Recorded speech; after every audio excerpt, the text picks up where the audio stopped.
사무엘상 30장 1절부터 8절까지의 말씀입니다.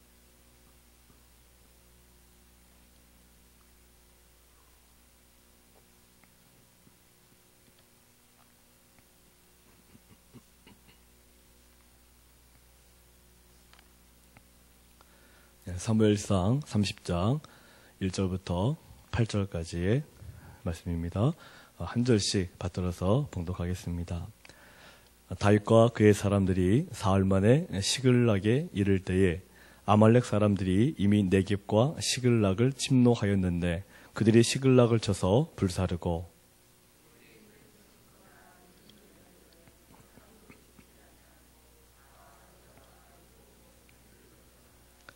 다윗과 그의 사람들이 성읍에 이르러 본즉 성읍이 불탔고 자기들의 아내와 자녀들이 사로잡혔는지라.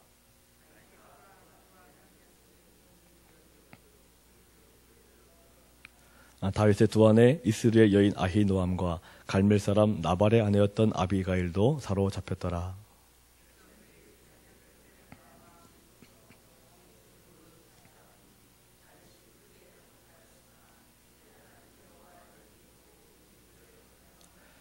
다윗이 아히멜렉의 아들 제사장 아비아달에게 이르되 원하건대 에봇을 내게로 가져오라. 아비아달이 에봇을 다윗에게로 가져가매 다윗이 여호와께 묻자와 이르되 내가 이 군대를 추격하면 따라잡겠나이까 하니 여호와께서 그에게 대답하시되 그를 쫓아가라. 내가 반드시 따라잡고 도로 찾으리라. 아멘.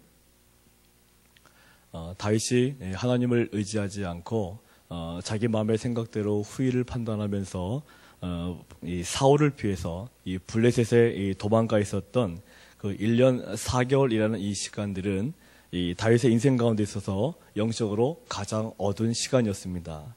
밧세바와의 그런 범죄하고 비교도 안 될 정도의 영적인 어두운 시간들이 바로 오늘 우리가 보고 있는 그 본문에서 나타나고 있습니다. 다윗은 아무리 고통스럽더라도 그동안 자신이 체험했던 그런 하나님을 생각한다면 하나님의 뜻이 아니라면 하지 말았어야 했습니다. 그렇지만 이 다윗 역시 연약한 인간이었기 때문에 순간적으로 하나님을 의지하지 못하는 그런 약한 모습을 보여주고 급기야 이 블레셋 왕 아기스에게 가서 뭐라고까지 했습니까? 나는 당신의 종입니다 라는 표현까지 사용했습니다. 하나님의 종이고 하나님의 기뻐하는 사람이라는 다윗이 이 이방 왕에게 가서 나는 당신의 종이다 라고 했다는 것입니다. 우리도 마찬가지입니다. 하나님을 잘 섬기다가 종종 세상에 항복하기도 하고요. 세상적인 방법을 더 많이 의존하기도 합니다. 믿음이 좋은 것 같으면서도 중요한 순간에는 하나님을 떠나기도 합니다. 그런데요, 우리는 하나님을 떠나도 하나님은 우리를 떠나지 않음을 기억하셔야 합니다. 따라해 보실까요? 우리는 하나님을 떠나도 하나님은 결단코 나를 떠나지 않으십니다. 그런데 이 사울은 어떻게 했냐면 사울은 하나님을 떠나게 되고 결과적으로 망하게 됐습니다. 왜 사울이 하나님을 떠나게 됐을 때 결과적으로 망했습니까? 자기 스스로 자기 생명을 해였기 때문입니다. 하나님께 자기를 완전히 맡기지를 못하고 자기 스스로 하나님을 떠나고 자기 스스로 자신의 인생을 종지부를 찍었기 때문에 이 사울은 망하게 된 거죠. 이 다윗도 이 블레셋 왕 아기스에게 한 것처럼 이스라엘의 책임 있는 지도자로서 하나님보다도 세상적인 방법을 택하였는데 이 다윗은 그럼에도 불구하고 하나님의 사랑을 계속해서 받게 됩니다. 그 이유가 무엇이었겠습니까? 우리가 다윗을 연구하면 연구할수록 한 가지 분명히 알 수 있는 것은 이 다윗은 하나님께서 죄라고 말씀하시거나 좋지 않은 징조들을 보면 바로 즉각적으로 하나님께 회개하면서 하나님만을 바라보는 자리로 되돌아왔다는 것입니다. 그런데 사울은 하나님 앞으로 회개하면서 되돌아오지를 않았습니다. 오히려 사울은 하나님께서 하지 말라고 하는 행위를 기어코 하고 마는 거죠. 이것이 바로 다윗과 사울의 차이점입니다. 우리는 하나님을 실망시키는 죄들을 저지를 수 있습니다. 연약한 사람들이다 보니까 나도 모르게 이런 죄를 지면 안 되는데 하면서도 우리가 그런 죄를 짓는 거죠. 그래서 유행가 가사에도 그런 가사 있지 않습니까? 뭐 내가 또 왜 이러는지 몰라 나오나 씨 노래인가요? 내가 또 왜 이러는지 몰라. 분명히 안 그러야 되는지 알고 있음에도 불구하고 나도 모르게 그런 죄악 중에 나 자신이 이끌려가게 된다는 것입니다. 축복받는 사람들의 특징은요, 바로 그러할 때 하나님께서 바로 뭔가를 보여주시는 거에 있습니다. 내가 아무리 죄를 지어도 내게 아무런 일이 일어나지 않는다면 그건 결코 좋은 일이 아닙니다. 차라리 내가 죄를 지을 때 하나님께서 나를 살짝이라도 쳐주시는 것이 훨씬 좋은 것입니다. 나는 뭐 이런 죄를 짓고 저런 죄를 지어도 아무런 문제가 없더라. 북한의 김정은 저렇게 살아가고 있는데도 뭐 아무런 문제가 없더라. 왜 저럴까라는 것이 아니라 내가 어떤 문제가 생길 때마다 어떤 죄악 중에 거할 때마다 하나님이 나에게 살짝이라도 치신다면 그것이 오히려 나를 일으켜갈 수 있는 좋은 기회임을 우리는 반드시 알아야 되는 것입니다. 다윗은 하나님의 사랑을 입은 자였습니다. 그런데 하나님께서 원치 않으시는 곳에 이 다윗이 너무나 오랫동안 머물러 있었습니다. 자그마치 1년 4개월 동안이나 다윗이 하나님께서 원하시지 않는 그 장소에 머물렀다는 거죠. 당연히 하나님께서 이 다윗을 사랑하시기 때문에 그냥 내버려 두시지 않으셨습니다. 오늘 본문인 사무엘상 30장을 다시 보십시오. 1절 말씀을 보시면은 사흘이라는 시간이 나오죠. 이 다윗이 시글락 땅에 거하지 않았던 3일을 말합니다. 바로 이때 이 다윗이 없는 틈을 노려서 아말렉 사람들이 다윗의 백성들이 거하고 있는 이 시글락 땅을 침노해서 여자들과 아이들을 전부 다 잡아갔고 가지고 있던 재물까지 전부 다 약탈당했습니다. 바로 이 일 때문에 다윗이 심각한 위기를 맞이하게 되는 거죠. 4절의 말씀을 보시니까 뭐라고 되어 있습니까? 다윗과 그와 함께한 백성들이 울 기력이 없을 정도로 소리 높여 울었다라고 했습니다. 다윗도 충격에 휩싸였고 너무너무 슬퍼서 펑펑 울었다는 거죠. 한때 하나님만을 의지하면서 힘차게 백성들을 움직여온 다윗이 이제는 대적 아말렉에게 가족과 재물을 몽땅 빼앗겨버리고 재난의 잿더미 속에서 망연자실하면서 소리 높여 통곡하며 우는 모습을 우리가 오늘 본문을 통해서 볼 수 있는 것입니다. 지금 다윗의 모습은 망연자실한 상태입니다. 망연자실해서 통곡하면서 울부짖고 있는 그런 다윗의 모습입니다. 그런데 6절에 뭐라고 하고 있습니까? 같이 읽어보겠습니다. 백성이 자녀들 때문에 마음이 슬퍼서 다윗을 돌로 치자 하니 다윗이 크게 다급하였으나 그의 하나님 여호와를 힘입고 용기를 얻었더라. 백성들은 지금까지 다윗에게 충성했습니다. 다윗이 하라는 대로 다 따라왔습니다. 그러나 생사를 함께 해온 신하들과 백성들로부터 생명의 위협까지 받는 절망적인 상황까지 다윗이 떨어졌습니다. 다윗 인생 가운데 가장 최악의 상황으로 밀려났다는 거죠. 평소에 내 말을 잘 듣고 충성하던 사람이요, 사태가 바뀌어 불리하게 되면 이 지도자에게서 등을 돌리거나 정면으로 대적하는 일은 우리 사회에서 흔하게 볼 수 있는 그런 가슴 아픈 일들입니다. 우리나라 정치계를 보더라도 잘 알 수 있는 모습 아니겠습니까? 분명히 같은 동지인 것 같았는데, 같은 당 사람인 것 같았는데, 그 상대방의 어떤 단점을 발견되었을 때 그 잘 따라갔던 사람들이 갑자기 그 사람에게 돌변해서 그 사람들을 찍어내기 위해서 애를 쓰는 그런 모습들, 우리는 정치계에서 많이 지금 바라보고 있습니다. 정치계뿐만 아니라 이런 모습들이 우리 사회에서도 우리 주변에서도 너무나 많죠. 평상시엔 굉장히 친해 보이는데 그 사람에게 어떤 틈이 보이면은 그 틈을 이용해서 그 사람을 완벽하게 찍어내려고 한다는 거죠. 찍어낸다는 표현이 굉장히 무서운 표현이기도 한데 그런 얘기들을 많이 하니까 잘 이해하실 거라 생각을 합니다. 하다못해 이 교회 내에서도 그런 경우가 있는 것 같습니다. 상대방의 위기를 나의 기회로 삼는 사람들은 참으로 악한 사람들입니다. 하나님께서 그들을 기뻐하실 리가 없습니다. 하나님께서 우리에게 원하시는 것은 서로 돕고 지키고 보호하는 것이기 때문입니다. 내가 위기에 처해 있을 때 오히려 나를 배신하는 자들이 있다면 어떻게 하시겠습니까? 그때 내 마음은 어떻겠습니까? 오늘 본문 6절에 이런 다윗의 마음이 잘 나타나 있습니다. 바로 이 다급이라는 단어에다 한번 동그라미 쳐보시겠습니까? 이 다급이라는 단어를 통해서 우리는 이 다윗의 무너지는 마음을 알 수가 있는 거죠. 여기서 이 다급이라는 단어는 너무너무 난처하고 괴로운 상황을 말하는 단어가 이 다급이라고 하는 단어의 뜻입니다. 너무너무 난처하고 굉장히 당황스럽고 굉장히 괴로운 상황이라는 것입니다. 다윗 자신의 판단 착오 때문에 이런 일이 벌어졌다는 괴로움과 자기를 사랑해왔던 백성들이 자기에게 돌을 집어 던지려고 하면서 자기에게 등을 돌리는 이 사건 앞에서 다윗의 마음은 우리가 생각하는 그 이상으로 무너져 내리고 있는 것입니다. 그런데 바로 이때 다윗의 모습을 우리는 잘 보아야 합니다. 많은 사람들이 자신을 손가락질하고 매도하고 죽일 죄인으로 몰아가고 있을 때 우리는 어떻게 해야겠습니까?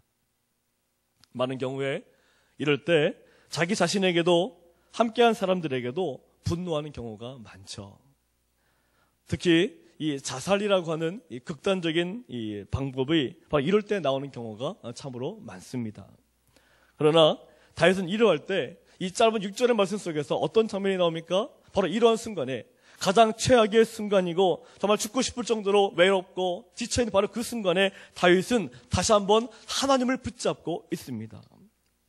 자신의 판단으로 자신과 백성들을 보는 것이 아니라 하나님을 바라보면서 자신의 잘못을 회개하는 이 다윗의 모습을 우리가 느낄 수 있습니다.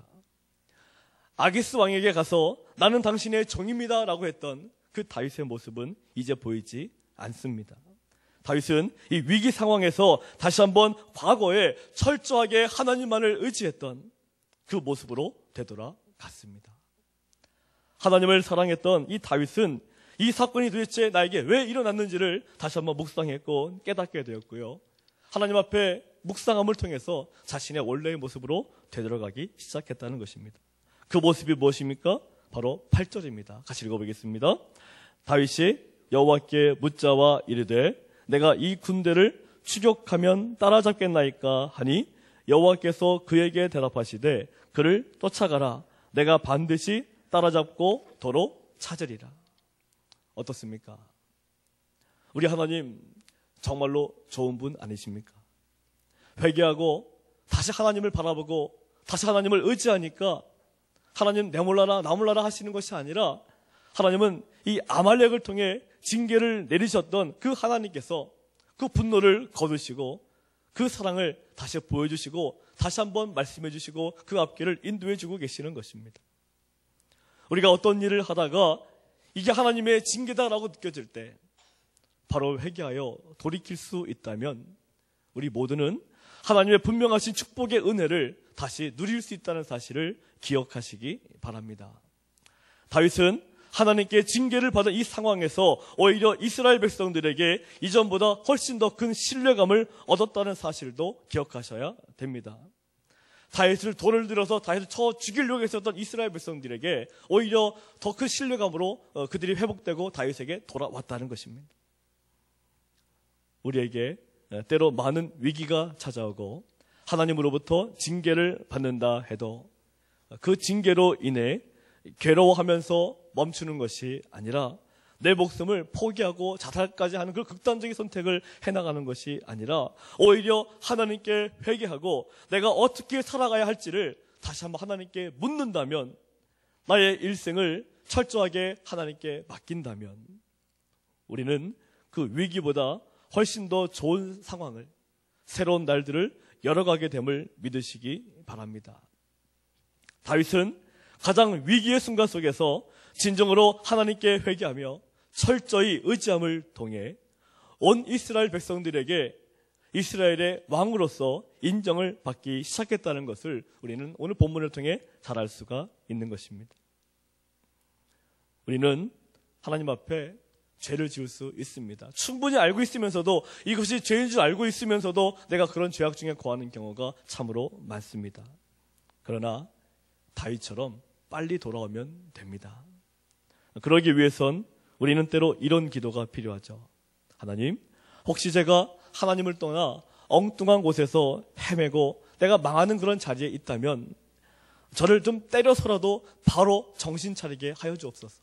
한번 따라해 보실까요? 하나님, 나를 때려서라도 정신 차리게 하옵소서. 그런 기도 좀 해보신 적 있으십니까? 우리는 항상 내게 아무런 문제가 없어야지만 복 받는다라고 생각을 하는데, 때로는요, 하나님 나를 치시는 것도 우리의 신앙에 있어서, 내 삶 속에 있어서 굉장히 중요한 경우가 많습니다. 하나님께서 안 때리시는 것보다 오히려 살짝이라도 때려주시는 것이 우리에게 훨씬 좋은 것임을 믿으시기 바랍니다. 제가 어느 교회에 있을 때 어떤 권사님께서 굉장히 새벽 기도도 열심히 하시고 막 그런 분이 계셨는데 뭐 아주 물질도 많이 계신 분이에요. 근데 모든 걸 다 가지고 계신 것 같은데 남편이 교회를 죽어도 교회를 안 나오십니다. 근데 그분이 한번 새벽 기도를 할 때 그런 기도가 나왔다는 거예요. 하나님, 내 남편을 좀 살짝 좀 때려서라도 교회 좀 나오게 하시면 안 됩니까? 이렇게 기도를 하셨는데 기도하고 그 다음날에 갑자기 남편이 위급 상황이 생겨서 병원 응급실로 가신 거예요. 그래서 처음에는 이 권사님이 당황스러워가지고 내가 기도를 잘못했나? 내가 기도를 이렇게 해서 이런 일이 생겼나? 그랬는데 그분이 그 다음날 그 대학교 병원에 응급실에 가서 보니까 이 맹장이 좀 터지셔가지고 문제가 생겨나셨던 거죠. 근데 그 상황 속에서 이제 뭐 권사님이 굉장히 불안하시고 굉장히 죄책감도 생기고 내가 기도를 분명히 잘못했나 보다. 남편 볼 때 미안하고 그랬는데 그때 다임 목사님을 모시고 제가 거기 가서 신방을 같이 했었거든요. 근데 그 남편분이 평상시에 목사님을 봐도 아는 척도 안 하고 뭐 그러시던 분이었는데 목사님 가시니까 평상시에 안 하던 그런 다정한 눈빛으로 목사님을 바라보시고 목사님이 양손을 꼭 잡으시는 거예요. 목사님 감사하다고. 그리고 이분이 거기서 회복되어서 그 다음부터 교회를 열심히 나오고 있는 그런 분, 제가 잘하고 있는 분이 있습니다. 그래서 나중에 그 권사님이 고백하시더라고요. 그때는 참 그게 마음이 참 힘들었는데 하나님이 그때 위에서 살짝 쳐주셨구나라는 것을 느끼셨다는 거예요. 그렇다고 그렇게 기도를 하시지 마시고요. 쳐달라는 기도는 나 자신을 위해서 기도하시고 주여 나를 살짝이라도 쳐주셔서 기도하시고 다른 사람을 위해서는 그런 기도는 사실 좋은 기도는 아닙니다.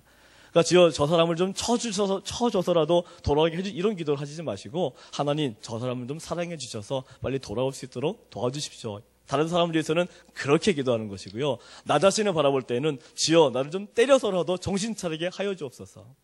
따라해 보실까요? 부정적인 것은 나에게 향해서 하고 다른 사람을 향해서는 좋은 기도를 해줍시다.